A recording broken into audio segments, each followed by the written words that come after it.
भागो भागो ठाकुर आ गए। आपने ये लाइन अक्सर फिल्मों में सुनी होगी, लेकिन ये बात मध्य प्रदेश में हकीकत में लोगों ने सोशल मीडिया पर देखी, क्योंकि मध्य प्रदेश में था विधानसभा चुनाव और उसमें सोशल मीडिया पर इस तरह के वीडियो वायरल हुए कि जिसने भी देखे तो रोंगटे खड़े हो गए।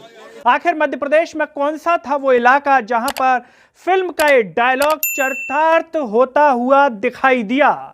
नमस्कार, मैं हूं गिरिराज शर्मा और आप देख रहे हैं सरल टॉक।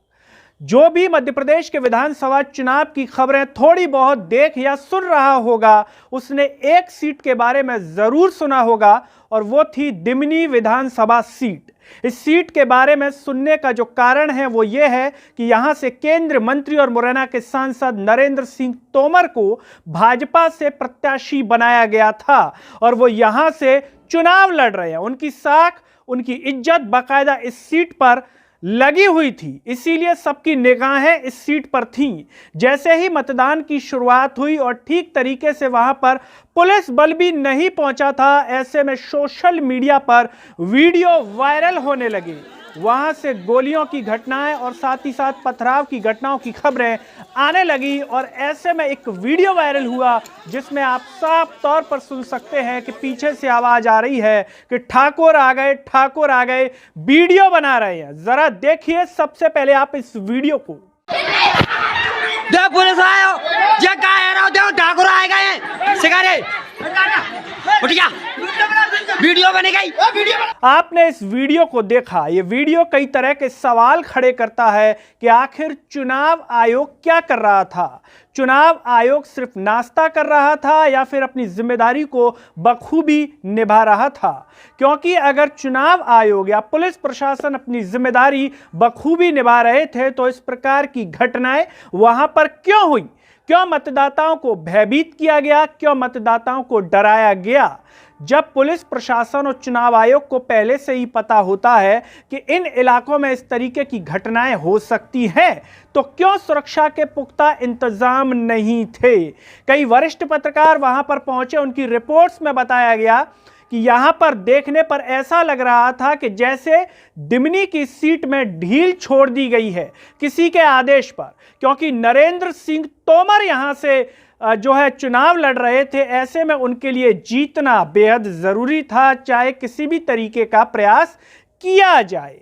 ऐसे में जब मीडिया ने नरेंद्र सिंह तोमर से इसको लेकर के सवाल किया तो देखिए ना कितना सुंदर जवाब दिया है।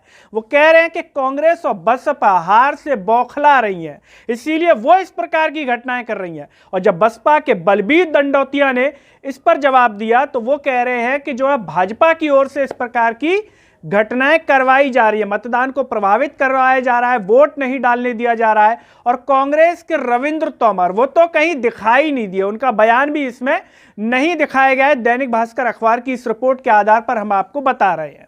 जो टक्कर थी वो थी बसपा के बलबीर दंडौतिया और भाजपा के नरेंद्र तोमर। लोगों ने जो रिपोर्टिंग के दौरान बताया वो बताया कि इतना आसान नहीं होगा नरेंद्र तोमर के लिए जीतना।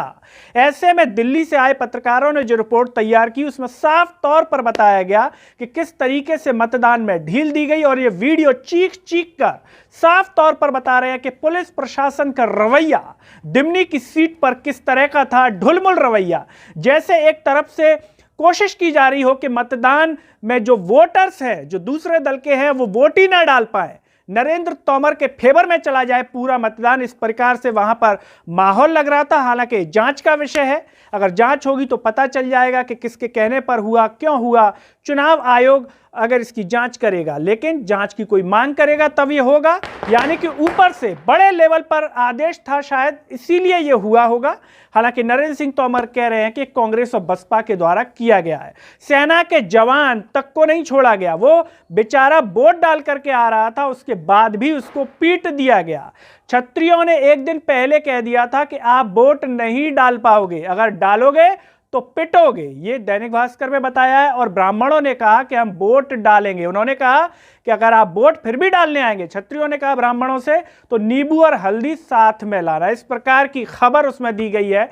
बहरहाल इस पूरे मामले पर, इस पूरी वीडियो पर आपका क्या कहना है कमेंट बॉक्स में अपनी राय जरूर दीजिए। इस वीडियो को हर जगह शेयर कीजिए, चैनल को सब्सक्राइब कीजिए, साथ ही साथ सरल टॉक के Facebook, Twitter, Telegram, Instagram page को आप जरूर फॉलो कीजिए। और सभी से एक अपील है कि सरल टॉक को ज्वाइन व थैंक्स बटन के द्वारा आर्थिक रूप से जरूर सहयोग प्रदान कीजिए, जिससे हम और बेहतर स्वतंत्र पत्रकारिता कर सकें। नमस्कार।